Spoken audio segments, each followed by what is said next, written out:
조선의 16번째 왕, 인조. 역사는 그를 과연 어떤 인물로 기억하고 있을까요?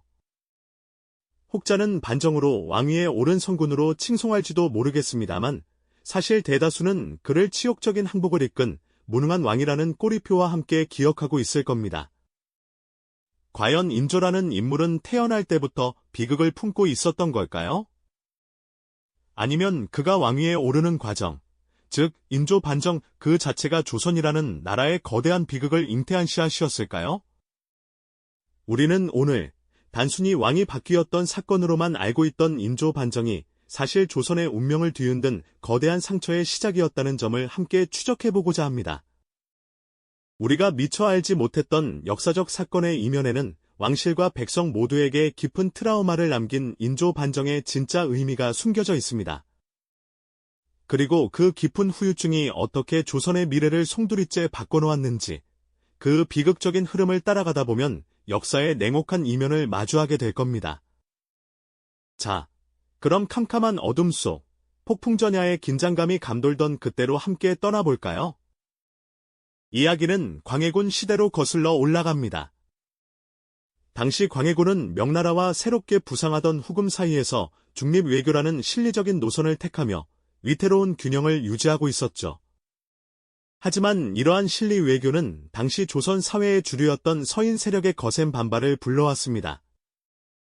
그들은 명나라에 대한 의리를 저버리고 오랑캐라 여기던 후금과 관계를 맺는 것을 도저히 용납할 수 없었거든요.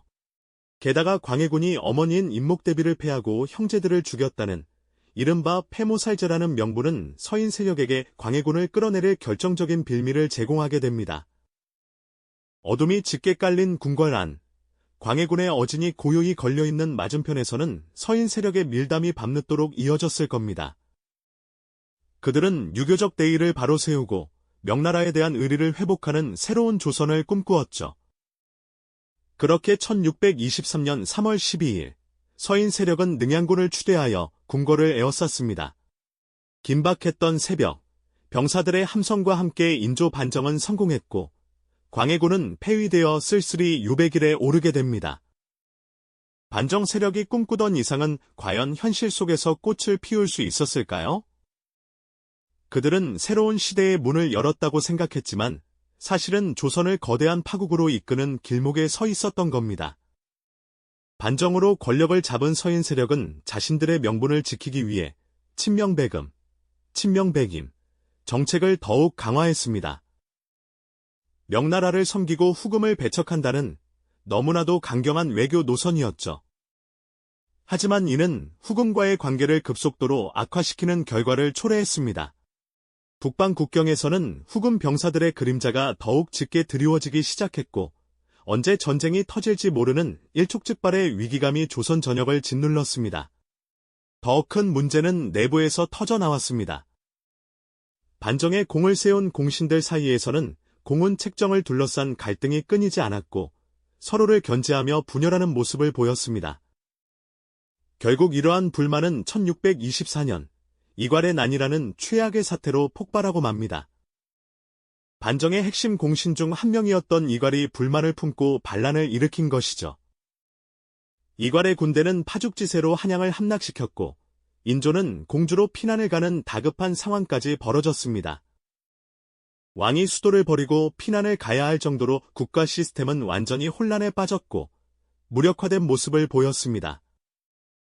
반정으로 새롭게 세워진 정권은 시작부터 내부의 분열과 외부의 위협이라는 거대한 숙제를 안게 된 셈이죠. 친명배금 정책이 불러온 후금과의 긴장, 그리고 공신들 간의 갈등이 촉발한 이괄의 난은 조선을 내후회환의 벼랑 끝으로 몰아넣었습니다. 이 모든 것이 인조 반정이라는 격변이 치러야 할 혹독한 대가였을까요? 이 혼란은 앞으로 닥쳐올 더 큰 비극의 서막에 불과했습니다. 이괄의 난이 진압된 후 잠시나마 조선의 평화가 찾아오는 듯 보였습니다.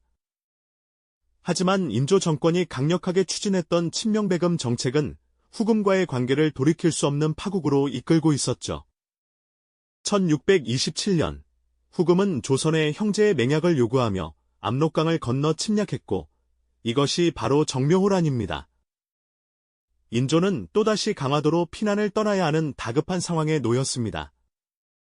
다행히 큰 피해 없이 화의를 맺었지만 이는 마치 폭풍전야의 잠시 고요함과도 같았습니다. 얼마 지나지 않아 후금은 국호를 청으로 바꾸고 더욱 강력한 제국으로 성장하며 조선의 군신의 관계를 요구했습니다. 단순히 형제가 아닌 신하로서 조공을 바치고 예를 다하라는 것이었죠. 이 소식에 조선 조정은 그야말로 발칵 뒤집혔습니다. 명나라를 섬기는 것이 당연하다고 믿었던 유교 사대부들에게 청나라를 오랑캐로 여기는 것은 도저히 받아들일 수 없는 요구였습니다. 주절론과 주화론이 첨예하게 대립하며 격렬한 논쟁이 벌어졌지만 인조는 결국 청의 요구를 단호히 거부하는 쪽으로 결정을 내렸습니다. 이 결정은 조선을 걷잡을 수 없는 비극으로 몰아넣는 방아쇠가 되고 맙니다. 1636년 겨울, 청태종은 직접 10만 대군을 이끌고 압록강을 건너 조선을 침략했습니다. 이것이 바로 조선 역사에 깊은 상처를 남긴 병자호란입니다. 청군은 파죽지세로 남하했고 미처 방비할 틈도 없이 한양은 순식간에 함락될 위기에 처했습니다.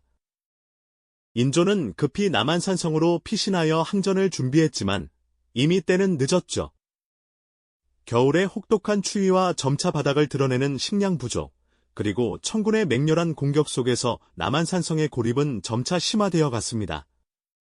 성 안의 백성들과 병사들은 매서운 추위와 굶주림에 시달리면서도 필사적으로 버텼지만 희망은 점점 사라져갔습니다. 전국 각지에서 의병이 일어났지만 청군의 압도적인 기세는 좀처럼 꺾이지 않았습니다. 결국 47일간의 처절한 항전 끝에 인조는 더 이상 버티지 못하고 항복을 결정할 수밖에 없었습니다. 1637년 1월 30일, 인조는 삼전도, 즉 지금의 서울 송파구 삼전동에서 청태종 앞에 나아가 3번 절하고 9번 머리를 조아리는 이른바 삼배구고두례를 행했습니다. 이 순간은 조선 역사상 가장 치욕적인 순간으로 기록되어 있습니다. 한나라의 왕이 오랑캐라 불리던 이민족의 군주 앞에서 무릎을 꿇고 머리를 조아리는 모습은 당시 백성들에게는 물론 후대 사람들에게까지 지울 수 없는 깊은 상처와 트라우마를 남겼죠. 이 치욕적인 굴욕은 단순히 왕 한 사람의 문제가 아니었습니다. 조선의 자주성과 자존심이 무참히 짓밟힌 돌이킬 수 없는 국가적인 비극이었습니다. 항복 조건으로 소현세자와 복림대군, 훗날 효종을 비롯한 수많은 백성들이 청나라로 인질로 끌려갔습니다. 특히 두 왕자는 볼모로 잡혀 낯선 이국 땅에서 오랜 세월을 보내야 했습니다. 이들은 조선의 미래를 짊어질 왕자들이었지만 청나라의 인질로서 혹독한 시련을 겪어야만 했죠. 병자호란은 인조 반정 이후 조선이 겪은 혼란의 정점이었으며 그 대가는 너무나도 참혹했습니다. 국가의 위신은 땅에 떨어졌고 수많은 백성이 목숨을 잃거나 고향을 떠나야 했습니다. 이 모든 비극의 시작에는 무엇이 있었을까요?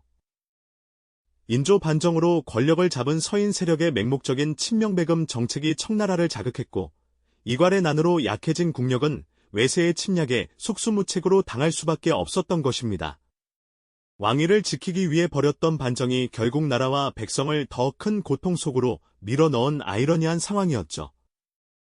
병자호란의 상처는 여기서 끝나지 않았습니다. 이 비극은 조선 사회에 깊은 트라우마를 남겼고 이후 수십 년, 아니 수백 년간 조선의 정치와 외교, 그리고 백성들의 삶에 지대한 영향을 미치게 됩니다. 청나라에서 돌아온 소현세자는 조선의 미래를 바꿀 새로운 비전을 품고 있었지만 귀국 직후 의문의 죽음을 맞이하게 됩니다. 그리고 그의 동생인 복림대군이 왕위에 올라 효종이 되면서 북벌론이라는 새로운 시대 정신이 피어나는 듯 보였지만 병자호란의 상처는 여전히 조선을 짓누르고 있었죠. 권력을 향한 맹목적인 욕망과 그릇된 선택이 불러온 파국은 단순한 왕조의 교체를 넘어 한나라와 민족에게 지울 수 없는 상처와 비극의 유산을 남긴다는 사실을 우리는 이 역사를 통해 다시 한번 깨닫게 되는군요. 이 영상이 도움이 되셨다면 좋아요와 구독 부탁드립니다. 여러분의 응원이 제게 큰 힘이 됩니다. 다음 영상에서도 더 유용한 정보를 공유하겠습니다. 감사합니다.